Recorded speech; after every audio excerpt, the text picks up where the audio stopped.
तो देखिए last class में we were discussing about sleep. हमने हम डिस्कस कर रहे थे कि ये जो भी अन्य पद्धतियां हैं, भगवान ने अर्जुन को सारी पद्धतियों के विषय में बताया, लेकिन सब पर इतना बल नहीं दिया। सब कुछ बता रहे हैं कृष्ण अर्जुन को, लेकिन सब पर बल नहीं दे रहे। बाकी जो भी ध्यान योग वगैरह है, उन सब पर भगवान बल नहीं दे रहे। ठीक है। उसमें हमने देखिए क्या-क्या डिस्कस किया था। वी वर डिस्कसिंग कि व्यक्ति को मतलब ठीक है, ध्यान योग की तो बात है ही। उसके अलावा भक्ति में भी आप देखेंगे संयमित जीवन जीना बहुत ज़रूरी है। तो एक बार मैं यहाँ पर रीड कर दे रही हूँ, जो भी हमने डिस्कस किया था। यहाँ कृष्ण अभ्यास तथा वैराग्य पर बल देते हैं, किंतु वह वैराग्य क्या है? जहाँ हमारे लिए किसी भी वस्तु का त्याग लगभग असंभव ही है। मतलब डायरेक्टली अगर त्याग करने को कहा जाए, तो फिर वो इम्पॉसिबल हो जाएगा। भक्ति करते-करते वैराग्य आने लगता है, वो अलग चीज़ है। पर आप देखेंगे ये जो भी ध्यान योग है, इसमें चाहे से व्यक्ति कर पा रहा है या नहीं कर पा रहा है, सबसे पहला नियम ही ये है कि घर छोड़ना ही पड़ेगा। और जो भी बाकी सारी चीजें हमने लास्ट चैप्टर में डिस्कस करी थी, क्योंकि हम नाना प्रकार के भौतिक इंद्रिय सुखों के आदि हो चुके हैं। असंयत इंद्रिय भोग का जीवन जीते हुए भी हम योग की कक्षाओं में जाते हैं तथा सफलता की आशा करते हैं। योग को समुचित से संपन्न करने में अनेक-अनेक विधि निषेध है और हम में से अधिकतर धूम्रपान करने की लत भी नहीं छोड़ सकते। ध्यान योग पद्धति पर अपने प्रवचन में कृष्ण यह घोषणा करते हैं कि अधिक खाने वाले अथवा कम खाने वाले द्वारा योग नहीं किया जा सकता। स्वयं को भूखा रखने वाला ठीक प्रकार से योग नहीं कर सकता, न ही वह जो आवश्यकता से अधिक खाता हो। तो हमने ये सारी चीज़ें डिस्कस की थी, मैं यहाँ रिपीट नहीं कर रही हूँ। अगर आपने क्लास नहीं सुनी हो तो you can still here recording after completing this class. खाने की विधि संतुलित होनी चाहिए, केवल शरीर तथा आत्मा को साथ रखने में पर्याप्त, उसे जीभ के स्वाद हेतु नहीं होना चाहिए। जब स्वादिष्ट व्यंजन हमारे समक्ष आते हैं, तो हम एक नहीं बल्कि 2, 3, 4 तथा और भी अधिक व्यंजन खाने के आदी हैं। हमारी जीभ कभी भी संतुष्ट नहीं होती, किंतु भारत में किसी योगी को दिन में मात्र एक बार 1 चम्मच चावल खाते देखना कोई बड़ी बात नहीं है। ना ही ध्यान योग पद्धति तब देखिए इस पर एक आपको बात बताना चाहूँगी। एक व्यक्ति हैं जो सिर्फ़ 8 साल से सिर्फ़ कच्चा खाना खाते हैं। He is following raw diet. तो उसमें कच्चा खाना खाना होता है, आप अग्नि पर पका हुआ खाना भी नहीं खा सकते, सादा उबला चावल भी नहीं खा सकते, कच्चा खाना होता है उसमें। सोचिए कितनी तपस्या है, सिर्फ़ कच्चा खाकर व्यक्ति जिए और उससे कोई आत्म साक्षात्कार नहीं होगा।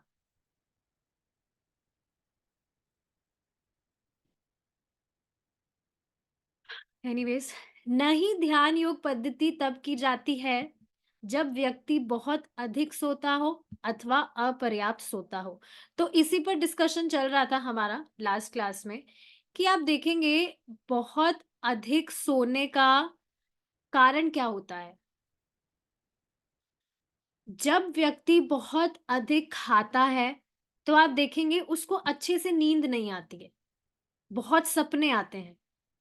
बहुत सपने आएँगे तो अच्छे से नींद पूरी नहीं होगी और अच्छे से नींद पूरी नहीं होगी तो वो और अधिक सोएगा। तो सारी चीज़ें ये कनेक्टेड है और इस पर विचार करना चाहिए। अगर ये सारी चीज़ें कुछ भी इन चीज़ों से फ़र्क नहीं पड़ता है, सो व्हाई श्री भगवान उवाचा? भगवान क्यों कह रहे हैं ये सारी चीज़ें? अगर ये सब ऐसे ही है तो? कृष्ण नहीं कहते कि स्वप्न रहित निद्रा भी होती है। हम जैसे ही सोते हैं, हमें स्वप्न आते हैं, भले ही हम उन्हें याद ना रख पाएँ। गीता में कृष्ण चेतावनी देते हैं कि निद्रा में अधिक स्वप्न देखने वाला समुचित योग नहीं कर सकता। क्लियर है? अधिक सपने आ रहे हैं तो उसका यही कारण है। सात्विक मूवमेंट वाले तो बताते हैं अगर आप नींद ले रहे हैं उसमें आप सपने नहीं देख रहे हैं, तो आपकी हेल्थ एकदम परफेक्ट है। और देखिए मैं भी जब ये लाइफ़स्टाइल फ़ॉलो कर रही थी 100% तो सच में सपने वग़ैरह नहीं आ रहे थे और मेरी जो नींद थी वो 4-5 घंटे में ही पूरी हो जाती थी। तो बहुत फ़र्क पड़ता है। मैं नहीं कह रही हूँ कि आप बिल्कुल सादा खाना खा के रहिए, नहीं, जो प्रसादम है वो तो मेन है ही, बट इन सब चीज़ों का फ़र्क पड़ता है। व्यक्ति को प्रतिदिन 6 घंटे से अधिक नहीं सोना चाहिए और ना ही अनिद्रा का रोगी जो रात में सो ही नहीं पाता हो, असफलतापूर्वक योग कर सकता है सफलतापूर्वक योग कर सकता है क्योंकि शरीर को स्वस्थ रखना चाहिए। तो देखिए ये बात समझने वाली है।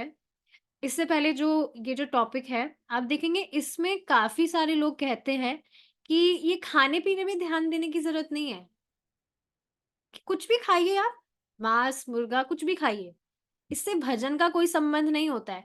और अनियन गार्लिक में तो खासकर ये बोला ही जाता है कि तो पेड़ पे उगता है, क्या दिक्कत है? खाया जा सकता है ये तो। लगन से भजन होना चाहिए बस।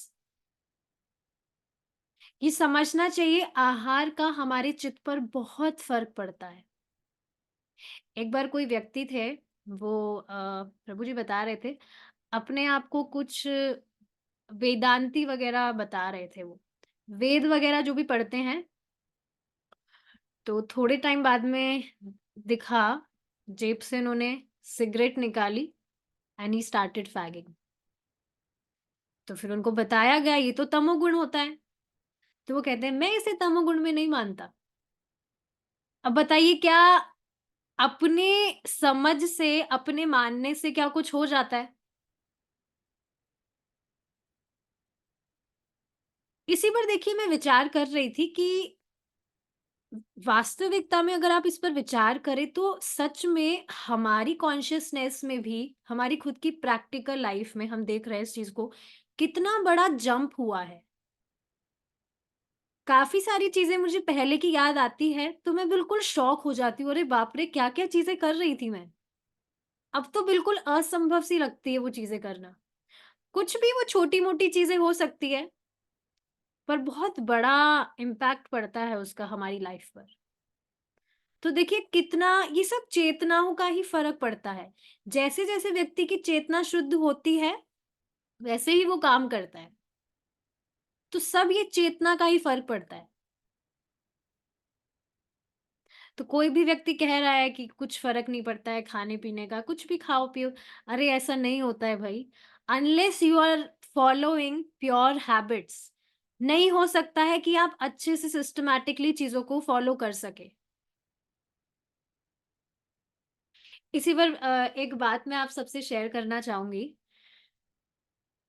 एक व्यक्ति का मेरे पास में कल मैसेज आया था, तो उन्होंने बताया that I am a Goswami. तो आई वाज़ सरप्राइज्ड कि अरे वाह! गोस्वामी जी मुझे मैसेज कर रहे हैं। मुझे लगा कि कहीं से उनको किसी भक्त से लिंक मिला होगा, तो शायद बत इसलिए कनेक्ट हुए होंगे मुझे कुछ गाइड करने के लिए कि अरे ये बच्ची यहाँ पर कुछ गलती कर रही है, इसको समझाया जाए। तो उनसे बातें हो रही थी। तो बाद में मैंने उनसे पूछा, फिलॉसफी सारी पता है उन्हें ऑलमोस्ट, कि आप चैंटिंग कितना कर रहे हैं?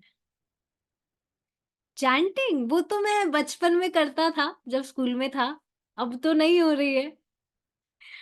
अरे वाह, वाह! गोस्वामी जी, आप देख रहे हैं? देखिए मज़ाक बनाने वाली कोई बात नहीं है इसमें। इससे क्या समझ सकते हैं आप कि शिक्षा लेना कितना ज़रूरी है।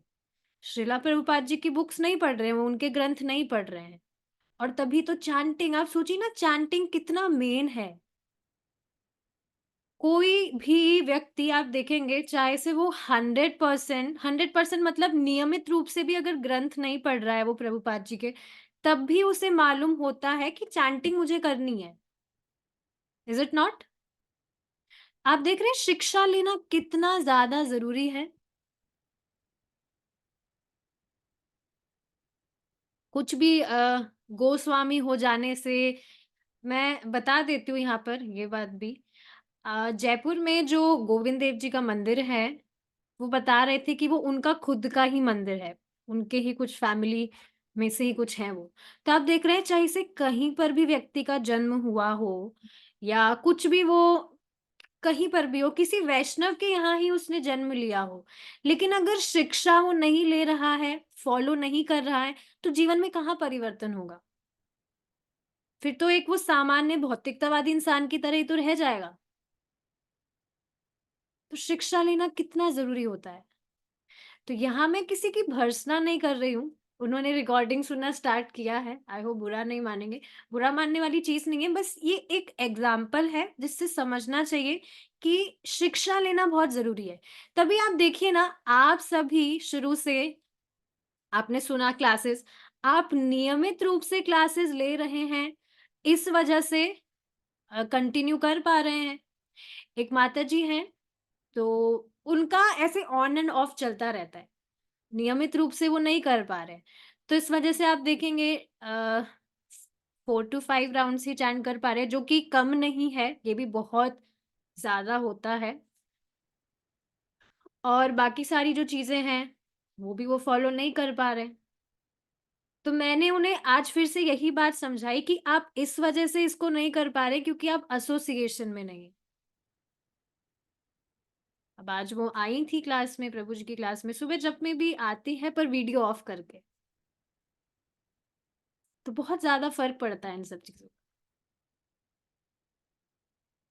ठीक है, तो आगे देखिए क्या कह रहे हैं, व्यक्ति को प्रतिदिन 6 घंटे से अधिक नहीं सोना चाहिए और ना ही अनिद्रा का रोगी और रात में सो ही ना पाता हो, सफलतापूर्वक योग कर सकता है क्योंकि शरीर को स्वस्थ रखना चाहिए।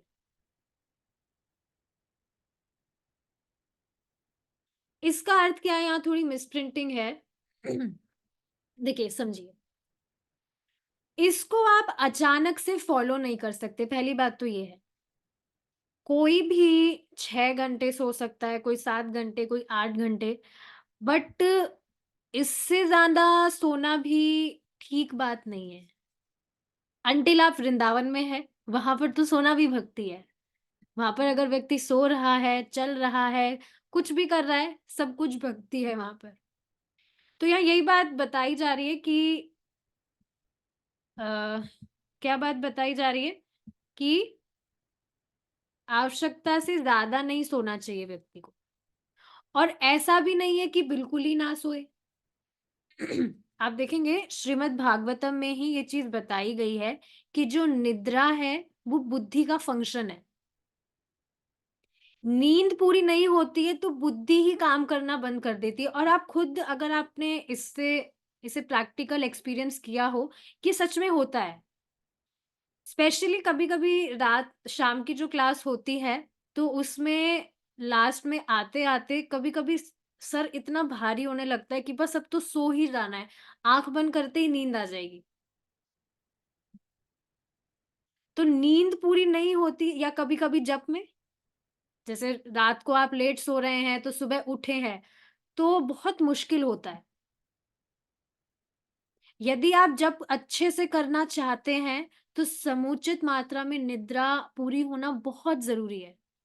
नहीं तो आप देखेंगे नींद से ही संघर्ष करते रहेंगे।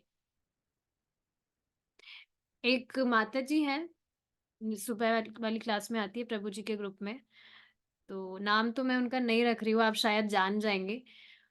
वो हमेशा आप देखेंगे, हमेशा वो सोती रहती है। क्लास जैसे ही स्टार्ट होगी, क्लास में भी जब में तो माताजी सोती ही रहती है, क्लास भी जब चलती रहेगी 5 मिनट बाद ही सोती रहेंगी। अब तो क्लास में नहीं आती है वो, वीडियो ऑन करके एटलीस्ट। पहले आती थी तब दिखता था। प्रभु जी ने काफ़ी बार उनको बताया भी है इस चीज़ के बारे में। तो ऑफ़ कोर्स ये ऐसा नहीं है कि कुछ कमी निकालने वाली बात है। बस ये समझना चाहिए अगर नींद पूरी नहीं है, तो फिर संघर्ष करता रहेगा व्यक्ति। बट फिर भी वो माताजी बता रही थी कि चाहे से कितनी ही मुझे प्रॉब्लम हो, मैंने कभी मेरा 16 माला नहीं छोड़ा। So this is also amazing. तो आप देखिए काफ़ी सारी जीवन में ऐसी चीज़ें होती हैं जिससे भक्त संघर्ष करता रहता है, बट स्टिल अपने भजन के साथ कॉम्प्रोमाइज़ नहीं करेगा। तो अगर आप सोच रहे हैं कि आप 12 बजे सोएँगे और 3 बजे उठ जाएँगे, तो ठीक से जब नहीं हो पाएगा। एट लीस्ट मैंने मैंने ये चीज़ प्रैक्टिकली सारी करके देख चुकी हूँ मैं पहले। पहले मैं सोचती थी कि आज मैं पूरी रात नहीं सोती हूँ, आज अभी 12 बजते ही मैं चैंटिंग करना स्टार्ट कर दूँगी। तो और फिर सुबह मंगला आरती अटेंड करके सो जाऊँगी, क्या दिक्कत है? लेकिन माला बहुत खिंच-खिंच के होता था, उसके बाद में सुबह मंगला आरती तक तो वेट भी नहीं होता था और उससे पहले मैं सो जाती थी। और उसके अलावा पूरा दिन फिर वो खराब जाता था। तो ऐसी सारी चीज़ें ट्राई नहीं करनी चाहिए। ठीक से जब हो ही नहीं पाएगा, यदि आप हरिदास ठाकुर जी नहीं हैं तो, फिर अलग बात है। तो ये बहुत ज़्यादा इम्पोर्टेंट है, नहीं तो आप सोचिए ना भगवान ये सारी चीज़ें क्यों कह रहे हैं? सफिशिएंटली सोना भी बहुत ज़रूरी है। अतः कृष्ण शरीर के संयम हेतु अनेक आवश्यकताएँ बताते हैं। ये सभी आवश्यकताएँ 4 मुख्य नियमों में विभाजित की जाती है। अवैध स्त्री संग नहीं, नशा नहीं, मांस भक्षण नहीं तथा जुआ नहीं। देखिए ये जो 4 नियम हैं, ये ऐसा नहीं है कि प्रभुपाद जी ने अपने मन से बता दिए। ये भी भागवतम में मेंशन्ड है। हमने जब परम पूज्य कदम कानन महाराज का लास्ट मैसेज डिस्कस किया था, तो उसमें हमने ये श्लोक डिस्कस किया था, जो श्रीमद् भागवतम का ही है। जो भी व्यक्ति ये 4 नियम पालन नहीं करता है, कलयुग का वहाँ ज़्यादा प्रभाव होता है। क्या प्रभाव है कलयुग का? जो भी सारी इग्नोरेंट मोड में चीज़ें होती है और ये सारी इग्नोरेंट मोड की चीज़ें तो हैं। और श्रीला प्रभुपाद जी खुद ये बताते हैं कि जो भी व्यक्ति इन 4 नियमों का पालन करता है, हरि नाम उस पर अ, तुरंत काम करता है। तो सोचिए आप कितने ज़्यादा पोटेंट हैं। किसी भी योग पद्धति को करने हेतु ये 4 न्यूनतम निषेध है और इस युग में इन क्रियाओं से कौन बच सकता है? हमें योग में अपनी सफलता निर्धारित करने हेतु उसी के अनुसार अपनी परीक्षा लेनी चाहिए। तो समझना चाहिए जस्ट लाइक कुछ भी परहेज करने से जैसे दवाई तुरंत काम करती है, वैसे ही ये 4 नियम पालन करने से हरि नाम उस पर तुरंत कार्य करता है। तो ये बहुत अमेज़िंग चीज़ है। ठीक है, अब हम ये श्लोक डिस्कस करेंगे यहाँ पर। Sakshi mataji, are you there in the class? Please recite after me. योगी युञ्जीत सततम् आत्मानं रहसि स्थितः योगी युञ्जीत सततम् आत्मानं रहसि स्थिता एकाकी यत् चित्तात्मा निराशीर्परिग्रहः एकाकी यत् चित्तात्मा निराशीरपरिग्रहः योगी युञ्जीत सततम् आत्मानं रहसि स्थितः एकाकी यत् चित्तात्मा निराशीर्परिग्रहः योगी युञ्जीत सततम् आत्मानं रहसि स्थिता एकाकी यत् चित्तात्मा निराशीरपरिग्रहः very nice, very beautiful mata ji. Okay, let's discuss. योगी को चाहिए कि वह सदैव अपने शरीर, मन तथा आत्मा परमेश्वर में लगाए, एकांत स्थान में रहे और बड़ी सावधानी के साथ के मिसप्रिंटिंग है के साथ अपने मन को वश में करे। उसे समस्त आकांक्षाओं तथा संग्रह भाव की इच्छाओं से मुक्त होना चाहिए। तो भगवत गीता का श्लोक है ये। इस श्लोक द्वारा हम समझ सकते हैं कि योगी का यह कर्तव्य है कि वह सदैव अकेला रहे। चलिए, आप मुझे बताइए, ठीक है, यहाँ पर ये बात कही जा रही है, इस श्लोक के द्वारा हम समझ सकते हैं कि योगी का यह कर्तव्य है कि वह सदैव अकेला रहे और भक्तों का कर्तव्य है वो कभी अकेला नहीं रहे, हमेशा भक्तों के ही संग में रहे। इस पर महाराज एक एग्जाम्पल बताते हैं। वैसे तो चलिए उसको डिस्कस करने से आप खुद बताइए, प्रैक्टिकल चीज है। आप देखते हैं बहुत बार बहुत लोग जब मिलकर कुछ काम करते हैं तो उसमें प्रचार करने की जरूरत नहीं होती, अपने आप उत्साह से करने लग जाता है व्यक्ति। दूसरों को देख देख कर अपने आप ही वो प्रचारित हो जाता है, उसको बोलने की जरूरत नहीं होती है। कुछ भी आप देख सकते हैं अपने स्कूल टाइम में, किसी बच्चा कोई बच्चा कुछ कर रहा हो या बहुत सारे बच्चे कुछ कर रहे हो, तो आप उसको देखकर करने लगे हो, कुछ भी वो चीज हो सकती है। बिल्कुल प्रैक्टिकल चीज है। आप सोचिए, आप इतने बड़े शहर में रह रहे हैं जहां पर भी, तो इतनी मात्रा में, मतलब ज्यादा मात्रा में कृष्ण की उपासना करने वाले कहीं दिखते हैं? नहीं दिखते होंगे। पर आप सोचिए, कोई व्यक्ति वृंदावन जाता है तो देखता है वहां हजारों लोग सुबह मंगला आरती में दर्शन के लिए भागते हैं। देखते हैं आप, सुबह ठंड के टाइम भी पर भी मंगला आरती के टाइम में कितनी भीड़ लगी होती है। चाहे से वैसे कभी व्यक्ति ना जाए सुबह उठ के मंगला आरती, पर इतने सारे भक्तों की भीड़ देखकर वो खुद भी उसका मन करता है कि चलते हैं। तो उसका भी बहुत विश्वास बन जाता है। तो इस पर महाराज एक स्टोरी बता रहे थे। आप देखेंगे एक बार कोई किसी का खेत था, गन्ने का खेत था। तो वहां पर 2 चोर आए थे गन्ने चुराने के लिए। तो अब जो वो खेत का मालिक था, उसने उनको देख लिया था, तो उनको पता लगा और वो वहां से भागे। तो उन दोनों चोरों को देखकर एक और वहां से आदमी जो था, वो भी उनको देख के भागने लग गया। तो उससे पूछा गया, तुम क्यों भाग रहे हो? तुम क्यों भाग रहे थे? तो वो व्यक्ति कहने लगा, बाकी सब भाग रहे थे, तो मुझे लगा कोई प्रयोजन होगा भागने के पीछे, तो मैं भी भागने लगा। उससे पूछा, कोई कारण होगा तभी ना भाग रहे हो तुम? तभी तो भाग रहे होंगे। तो बोला, नहीं, मैंने बस उनको देखकर मैं तो भागने लग गया। तो आप देखेंगे ये होता है भीड़ वाली जगह या मेले में कहीं होता है। जैसे काफ़ी सारी जो लोग हैं, वो अगर भाग रहे होते हैं, पता लगता है कोई खतरा है, तो हम भी भागने लगते हैं या और भी कोई व्यक्ति है वो भागने लगता है सिर्फ़ उनको देखकर। तो जब बहुत सारे लोग जब कुछ करते हुए नज़र आते हैं, तो व्यक्ति अपने आप उनको फ़ॉलो करके करने लगता है, उनको देखकर फ़ॉलो करने लगता है।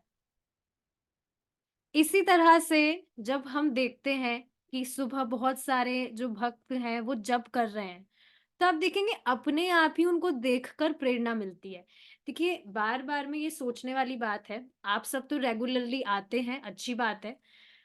पर शुरू में किसी व्यक्ति को अगर बताया जाए, तो वो क्या सोचेगा? क्या है, सिर्फ़ सारे दिखते ही तो हैं, खाली सबकी शक्ल ही तो दिखती है, क्या फ़र्क पड़ता है? हम अकेले ही कर लेंगे। लेकिन बहुत ज़्यादा फ़र्क पड़ता है और आप खुद इस चीज़ को महसूस करते हैं, तभी आप डेली सुबह आते हैं। सभी भक्तों को आप देखिए ना, देखकर कितनी प्रेरणा मिलती है। प्रभु जी को कितना गंभीरता से जप करते हैं। अकेले तो कर ही नहीं सकते हैं, पर आप देखेंगे साथ में 16 राउंड्स कब कंप्लीट हो जाते हैं पता ही नहीं चलता है। कभी एक्स्ट्रा जब भी हम कर रहे होते हैं, तो सामने सिर्फ 2-3 भक्त भी होते हैं, तब भी हम कर लेते हैं साथ में। अकेले बहुत मुश्किल हो जाता है करना। तो ये चीज़ मैं एक जो माताजी हैं, उनको मैं ऑलमोस्ट 1 साल से ये चीज़ समझा रही हूँ कि आप आइए, एसोसिएशन में रहेंगे तभी आप कर पाएँगे। तो आज वो कन्विंस हुई कि हाँ माताजी आप ठीक कह रहे हैं, और वो आज आई भी थी क्लास में। सुबह जप में भी आई थी, लेट तक रुकी थी वो। और यही चीज़ आप देखेंगे आज सेम चीज़ प्रभु जी भी बता रहे थे। अगर आप ज़ूम पर दिख रहे हैं, तो आगे भी दिखेंगे और अगर आप ज़ूम पर नहीं दिख रहे हैं, तो संभावना क्या है आप भक्ति भी छोड़ देंगे और ये बिल्कुल प्रैक्टिकल चीज़ है। जो ज़ूम से गायब होता है, प्रायः वो भक्ति करना भी बंद ही कर देता है। तो प्लीज़ मेरी रिक्वेस्ट है आप सबसे कभी भी भक्तों का संग मत छोड़िएगा, नहीं तो भक्ति भी आपकी छूट ही जाएगी। बिल्कुल प्रैक्टिकल चीज़ है ये। अकेले बैठेंगे तो या तो आलस आ जाएगा या बोरियत बोरियत सी महसूस होगी। नहीं होता है भई, नहीं होता है, बहुत हेवी लगता है। और देखिए ना आप, सारी आपके सामने की प्रैक्टिकल चीज़ है। हम साथ में मिलकर कितनी बुक्स हो गई अब तक हमारी? 5th बुक चल रही है ये and this is also about to get complete. क्या अकेले कभी सोचा था कि हम इस तरह से 5 बुक कंप्लीट कर लेंगे? मैं तो कभी नहीं कर पाती। आप सबकी वजह से ही मेरी भी पढ़ाई हो जा रही है। तो देखिए साथ में हम कर रहे हैं, कितना इम्पोर्टेंट है। ऐसे ही सुबह हम गीता, शाम को भागवतम जो प्रभु जी की क्लासेस ले रहे हैं, तो हो जा रही है ये। काफ़ी लोगों को पता है ये भी लगता है, ऐसा सोचते हैं कि खुद से पढ़ना चाहिए। क्लासेस तो ले रहे हैं, हाँ ठीक है, अच्छी बात है, पर खुद से पढ़ना चाहिए। लेकिन हम जो श्रवण करते हैं, उसमें चीज़ें जो समझ आती है, वो खुद से पढ़ने में नहीं आती है। आपको ऑलरेडी पता है ये चीज़, तभी आप सब रेगुलरली आते हैं। खुद से हम पढ़ते हैं तो इतना ज़्यादा नहीं समझ पाते चीज़ों को। जितना हम क्लासेस लेते हैं, श्रवण करते हैं, तो कितना इलैबोरेटेड वे में समझाते हैं सारी चीज़ें प्रभु जी। मैं यहाँ कुछ नहीं समझा रही हूँ, मैंने जो प्रभु जी से सुना था, मैं वो सारी चीज़ें बता रही हूँ यहाँ। तो बहुत फ़र्क पड़ता है श्रवण का। और इसमें भी आप देखेंगे रिकॉर्डिंग और लाइव क्लास में भी अ, बहुत अंतर पड़ जाता है। रिकॉर्डिंग का भी अगर कोई व्यक्ति ठीक है संकल्प ले रहा है कि हाँ, मैं सुनूँगा, तब भी आप देखेंगे वो ज़्यादा दिन तक उसे कंटिन्यू नहीं कर पाएगा, नियमित रूप से। लाइव क्लासेस में आप देखेंगे, हाँ, टाइम हुआ, चलो। ये बिल्कुल ठीक बात है, कभी-कभी आप देखेंगे, जैसे क्लास छूट भी जाती है, तब भी रिकॉर्डिंग सुनना थोड़ा हेवी सा हो जाता है, कि हम एक साथ बैठकर रिकॉर्डिंग सुनें। पहली बात बैठकर तो रिकॉर्डिंग सुन भी नहीं सकते, कुछ काम करते-करते ही हम कुछ रिकॉर्डिंग वगैरह सुन सकते हैं।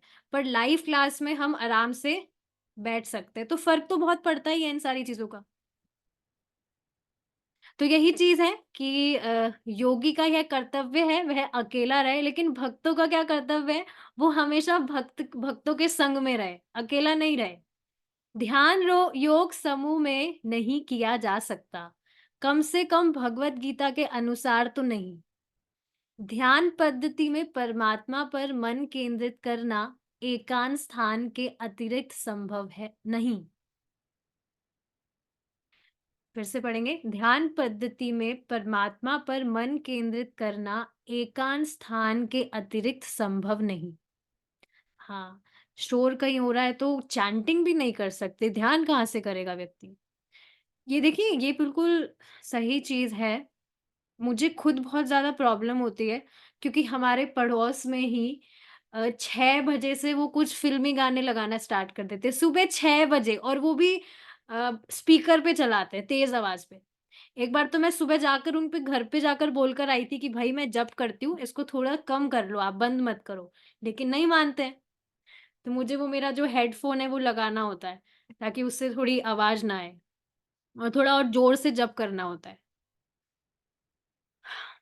तो ये है, एकांत स्थान के अतिरिक्त संभव नहीं। भारत में अभी भी बहुत से योगी हैं जो कुंभ मेले में सम्मिलित होते हैं। सामान्यतया वे एकांत में रहते हैं, किंतु कुछ दुर्लभ अवसरों पर वे विशेष उत्सव मनाने आते हैं। भारत में अभी भी हजारों योगी तथा साधु हैं तथा प्रत्येक 12 वर्षों में वह इलाहाबाद आदि जैसे विशिष्ट तीर्थ स्थलों पर मिलते हैं, जिस प्रकार अमेरिका में व्यापारियों के सम्मेलन होते हैं। एकांत स्थान में रहने के साथ साथ योगी को इच्छाओं से भी मुक्त होना चाहिए एवं यह नहीं सोचना चाहिए कि वह किन्हीं भौतिक शक्तियाँ पाने हेतु योग संपन्न कर सकता है। देखिए, यहाँ एक बात बोली जा रही है। आप चलिए 1 मिनट के लिए अ, मेरी बात सुनिए, मतलब हाँ, मेरी ही बात सुन रहे हैं। 2 मिनट के लिए आप सब एकदम सीधे बैठ जाइए और आँखें बंद करके सीधे बैठ जाइए एकदम और अपना पूरा जो ध्यान है, वो भगवान पर एकाग्रित करने का ट्राई कीजिए। पूरा जो ध्यान है।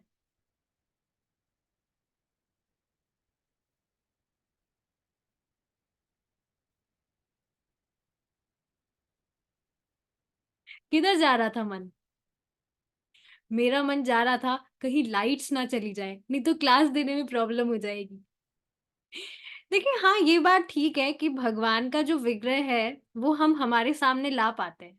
But for how long? कितनी देर तक पॉसिबल है? आप सोचिए ना, जहाँ हम चैंटिंग निरंतर 2 घंटे तक कर पाते हैं, क्या निरंतर भगवान का विग्रह पर ध्यान करना पॉसिबल है? बताइए आप। आप सोचेंगे आप देखेंगे जब भगवान का स्वयं का विग्रह हमारी आँखों के सामने होता है, तब भी हम कितनी देर तक उनको देख पाएँगे निरंतर? कठिन होता है ये, क्योंकि कठिन है ये। पर आप देखेंगे चैंटिंग हम निरंतर करते हैं, मुँह से बोलते हैं ज़ोर-ज़ोर से, फिर भी ऐसा नहीं है कि मुँह में दर्द हो जाता है, बट हम निरंतर करते हैं 2 घंटे तक जप। तो anyways what I want to say कि पहले तो ये बात है कि जब भी हम ध्यान-व्यान या मौन करने का प्रयास करते हैं, तो क्या थॉट आता है?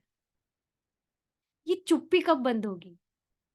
कभी आपने स्कूल वगैरह में किया होगा ये, कुछ भी शोक सभा जब होती थी, किसी की भी मृत्यु वगैरह हो गई है, तो कहा जाता था 2 मिनट के लिए हम सब मौन रखेंगे, शांत रहेंगे। तो मुझे तो यही याद आ रहा है कि जब मौन रखने के लिए कहा जाता था, तो मैं बीच में आँखें खोलकर देखती थी, क्या सब आँखें बंद कर रखे हैं? सबने आँखें बंद कर रखी है? हाँ, हाँ, सबने आँखें बंद कर रखी है। टीचर ने भी आँखें बंद कर रखी? हाँ, हाँ, टीचर भी चुप है एकदम। तो इतना ज़्यादा आप देखें कि 2 मिनट के लिए भी कितना मुश्किल होता है। जब भी आप देखेंगे, आप चुप बैठने का प्रयास करेंगे कि हम चुप बैठेंगे, तो तुरंत मन में आता है कि कोई तो होना चाहिए बोलने के लिए। और कुछ नहीं होगा तो हम चैटिंग ही करने लग जाएँगे। फ़ोन में चैटिंग जो होती है, चैटिंग शुरू हो जाएगी। ये भी बहुत बढ़िया चीज़ है, चैटिंग शुरू हो जाएगी। बोलेंगे नहीं पर चैटिंग कर लेंगे। चैंटिंग नहीं, चैटिंग, चैट। चैटिंग भी तो बोलना ही हुआ। आज ही प्रभु जी ये चीज़ समझा रहे थे। किसी व्यक्ति ने प्रभु जी से पूछा था कि क्या मन में चैंटिंग कर सकते हैं, नाम जप? तो प्रभु जी ने कहा, क्या आप मन में क्वेश्चन पूछ सकते हैं? तो मन में तो क्वेश्चन नहीं किया। चैटिंग चैटिंग के थ्रू उन्होंने क्वेश्चन किया, मैसेज उन्होंने सेंड किया, तो वो भी तो बोलना हुआ। तो जब हम कोई बात है, वो ही सिर्फ़ हम मन में नहीं किसी से पूछ सकते या बोल सकते, तो फिर चैंटिंग कैसे मन में करें? मन का तो बिल्कुल भी भरोसा नहीं करना चाहिए।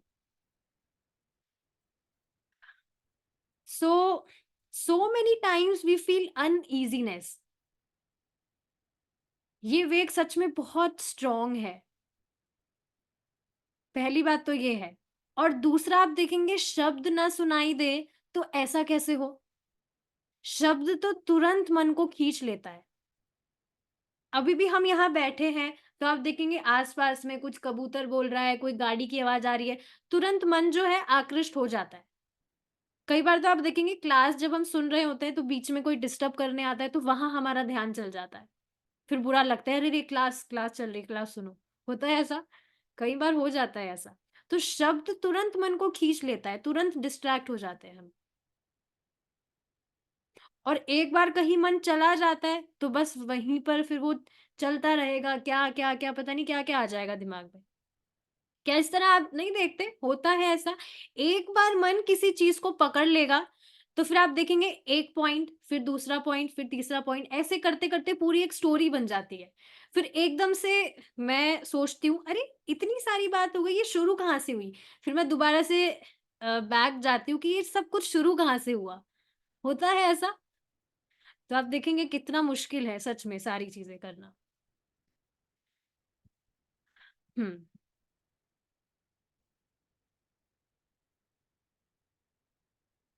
हाँ, तो ये चीज़ हमने पढ़ी है।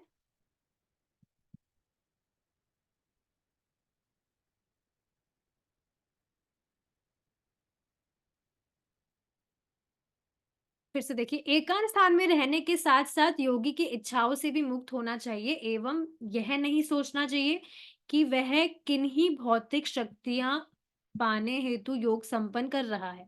इस पर देखिए एक और चीज़ आपको बताना चाहूँगी मैं।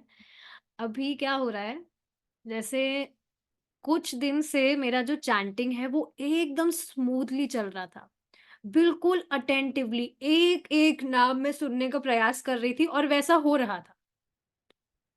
बहुत रेयरली ही ऐसा हो रहा था कि मेरा जो एक भी नाम मिस हो रहा हो। लेकिन अब बिल्कुल ऑपोज़िट हो रहा है। मैं इतना ट्राई कर रही हूँ मैं एक-एक नाम सुनूँ, पर तुरंत ही पता नहीं क्या हो रहा है, बहुत ज़्यादा मुश्किल हो रहा है। तो फिर इसका कारण क्या है कि इतने दिन से हम नाम की महिमा सुन रहे थे, तो इस वजह से वो अच्छे से काम कर रहा था। तो मैंने फिर से हरिनाम चिंतामणि सुनना स्टार्ट किया है। तो मैं वापस से वो सुनती रहती हूँ, ताकि फिर से क्योंकि आप देखेंगे चैंटिंग ही तो मेन है, तो उसको अगर कितनी बार भी सुनना पड़े, बार-बार सुनें, ताकि हमारा जो चैंटिंग है वो अटेंटिवली हो पाए। तो ये बात कहाँ से आई थी? हाँ, तो उसमें आप देखेंगे प्रभु जी बता रहे थे कि अगर हम नाम जप कर रहे हैं, कोई भी व्यक्ति नाम जप कर रहा है और उसके लिए कुछ भौतिक की वो इच्छा कर रहा है कि कुछ भौतिक मिले, तो आप देखेंगे एक तो भक्ति में टेस्ट नहीं मिलेगा, ऊपर से भगवान के प्रेम की प्राप्ति करना भी मुश्किल है। देखिए, ऐसा नहीं कहा जा रहा कि शुरू में कुछ भौतिक की इच्छा है व्यक्ति की भौतिक वस्तु की, तो वो भजन नहीं कर सकता है, चैंटिंग नहीं कर सकता है। पर ये बात बताई जा रही थी कि किसी भौतिक वस्तु के लिए या कुछ भी अ, पाप नष्ट करने के लिए, कुछ भी व्यक्ति अगर नाम जप कर रहा है, तो वो बिल्कुल मूर्खता होगी। बिल्कुल मूर्खता। ये उसी तरह होगा कि एक जो चूहा है घर के अंदर, उसको भगाने के लिए, उसको मारने के लिए व्यक्ति शेर अपने घर में बुला रहा है। तो ये सारी चीज़ें तो आप देखेंगे वैसे ही पूरी हो जाती है। अलग से योजना बनाने की ज़रूरत नहीं होती कि हमें ये चाहिए इसलिए हम नाम जप करें। शुरू में व्यक्ति की श्रद्धा नहीं होती है, इस वजह से वो इस तरह से कर रहा है तो समझ आता है। पर जो नियमित रूप से भक्ति कर रहा है, आप सब बहुत अच्छे डिवोटीज़ हैं, आपकी बात यहाँ नहीं हो रही है। बस ये एक पॉइंट है जो समझना चाहिए कि किसी भी भौतिक इच्छा के लिए नाम जप करना मूर्खता है वास्तव में। ना ही उसे लोगों से उपहार अथवा मदद स्वीकार करनी चाहिए। यदि वह ठीक से ध्यान योग कर रहा है, तो वह जंगलों, वनों या पहाड़ों में अकेला रहता है तथा समाज से पूर्णतः दूर रहता है। ठीक है? So we will continue our discussion in next class. We will stop here now. Question किसी का नहीं है? ठीक है, सबको सब समझ आ रहा है? ठीक है, इसका मतलब आप सबकी बुद्धि तेज है, सब समझ जा रहे हैं आप। ठीक है, we will stop here now. Srila Prabhupada की जय, निताय गौर प्रेमानंदे, हरि बोल।